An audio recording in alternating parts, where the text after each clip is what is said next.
atau sudah menyelesaikan membaca novel yang sebelumnya sudah dinikmati?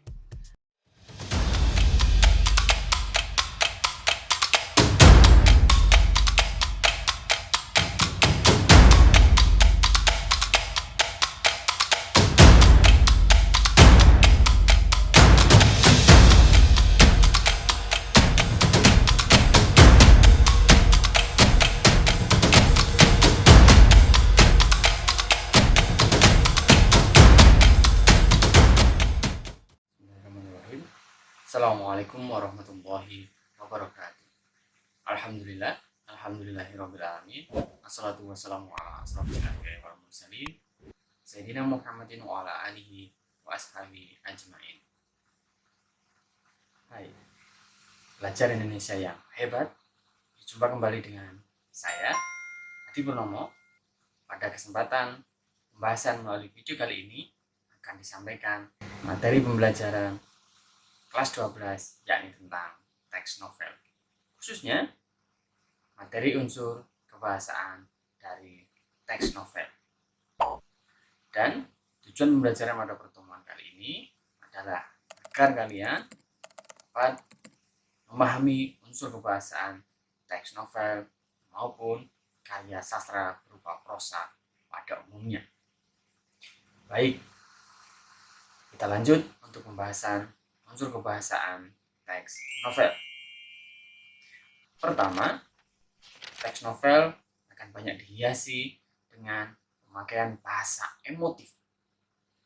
Bahasa emotif yakni bahasa yang berusaha menghidupkan perasaan atau menggugah emosi dari pembaca. Sebagai contoh, yuk kita simak kalimat berikut. Ayolah Bung, janganlah kau terus bermuram durja seperti itu.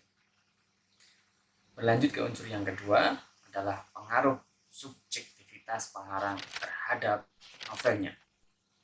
Subjektivitas adalah penafsiran yang didasarkan pada pendapat, pemahaman, atau perasaan pribadi, bukan pada fakta.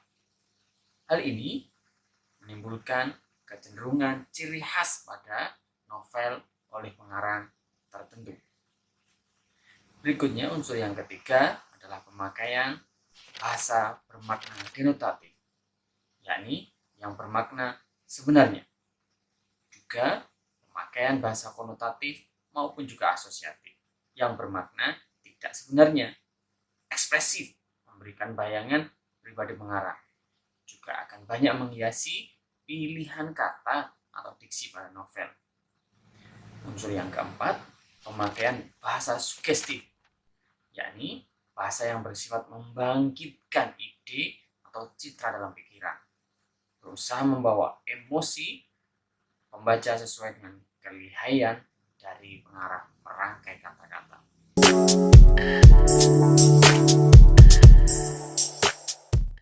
Unsur berikutnya yang kelima adalah pemakaian gaya bahasa sindiran, ironi, sinisme, dan sarkasme. Ironi adalah sindiran yang mengatakan kebalikan dari apa yang sebenarnya. Contoh, lekas betul abang pulang. Baru saja sudah jam 1 malam. Ciri yang kedua, sinisme, sindiran yang lebih kasar daripada ironi, bertujuan untuk mencemooh. Bersih benar badanmu nak, kata ibu pada anaknya yang sudah bermain seharian.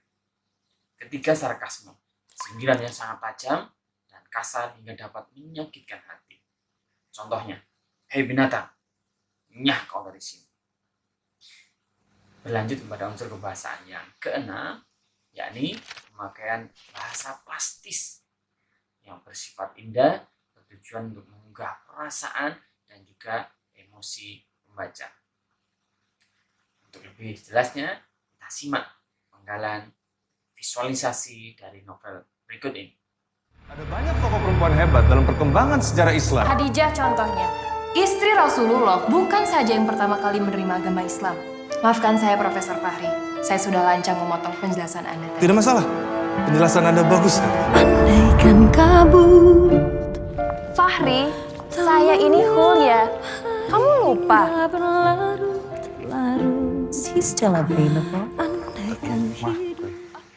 Ya, baik. Video tadi merupakan sebuah visualisasi dari novel menjadi bentuk film. Sangat menarik? Ya, kalian sudah tuntas membaca buku dan menyimak filmnya atau belum? Oke, selanjutnya akan dijelaskan tentang unsur kebahasaan dalam novel. Apa unsur kebahasaan novel? Pada umumnya, novel memiliki 7 unsur kebahasaan yang perlu kamu ketahui. Berikut ini unsur kebahasaan novel yang terdiri dari verba material, verba mental, konjungsi, temporal, kata sifat, kalimat tidak langsung, kalimat langsung, dan yang terakhir adalah kalimat lampau. Di atas merupakan ciri-ciri kebahasaan novel yang pada umumnya dapat kita jumpai dari novel-novel yang berjudul Mario Posa, Laskar Pelangi, Dilan, Sang Pemimpi, 5 cm, Perahu Kertas, dan masih banyak lagi novel yang sejenis.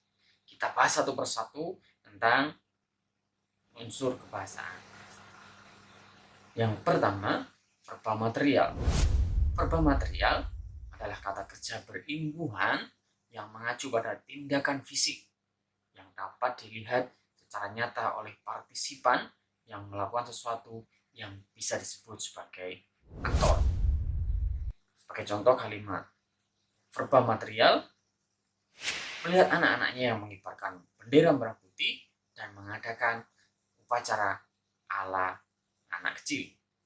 Contoh kedua, Zafran, Riani, Genta, Arial, Ian, Dinda ingat dengan pengalaman mereka saat mengikuti upacara di puncak Mahameru.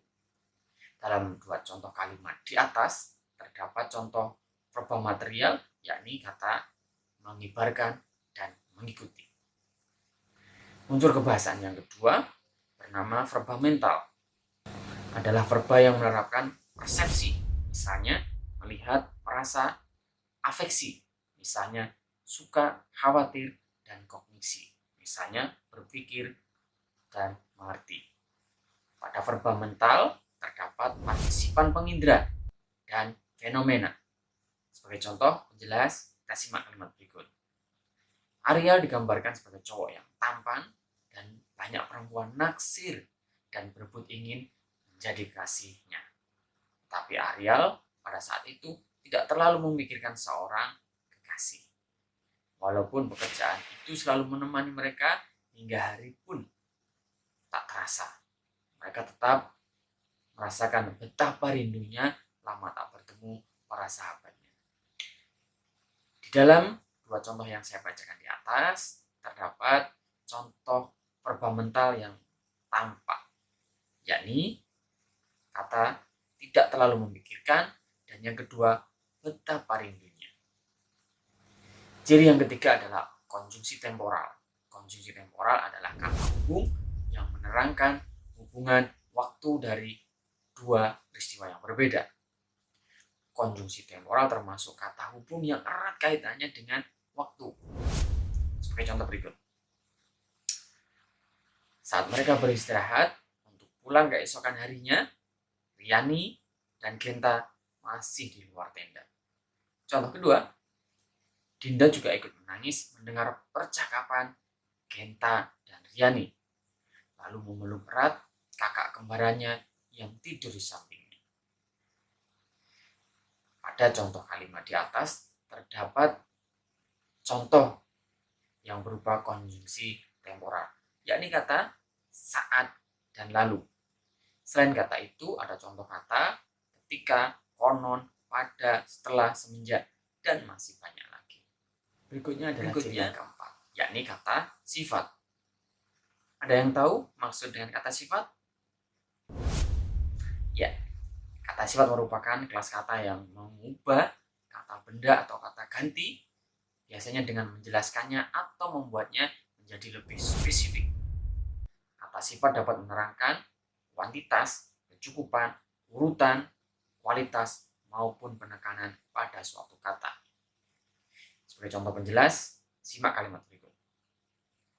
Zafran digambarkan sebagai cowok yang kocak, senang bersyair, dan membuat puisi-puisi.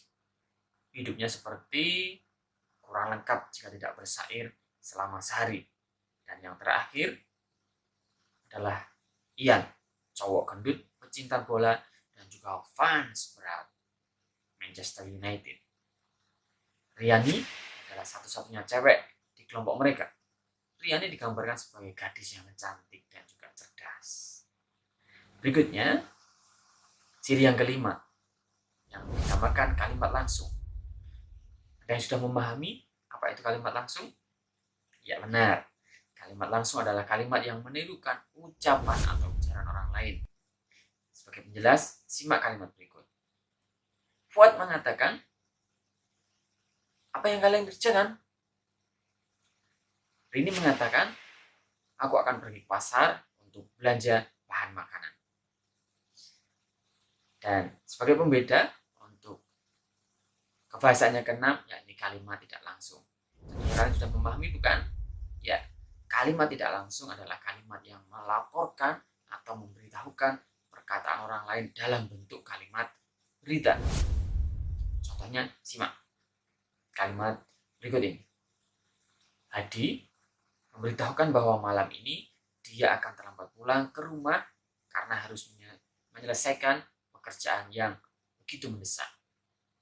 Kalimat kedua, dia memohon kepada saya bahwa dia akan melakukan apapun agar diizinkan untuk ikut serta dalam acara tahunan kelompok kami. Berikutnya, ciri yang ketujuh yang terakhir, penggunaan kata lampau. Ada yang sudah paham dengan maksud kalimat lampau? Betul sekali. Kalimat lampau adalah kalimat yang menyatakan peristiwa masa lalu.